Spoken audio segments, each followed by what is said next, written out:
So we have Dodge Journey 2019. And we have to take this panel, and then if you squeeze your hands in, you might be able to get in, which is right under this side.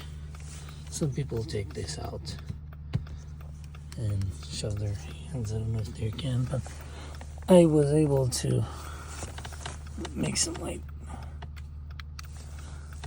I was able to put my hand in there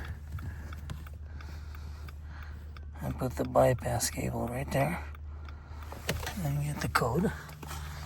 Now we're going to add a key and a smart key.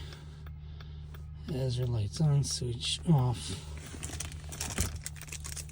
communicating. Code is right. Place smart key near the center console. Press unlock. Okay.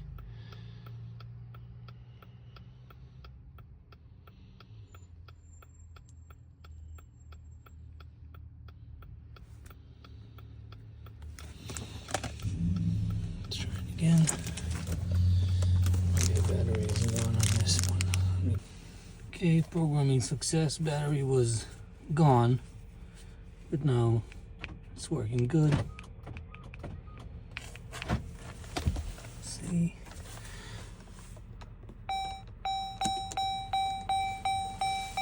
First brake.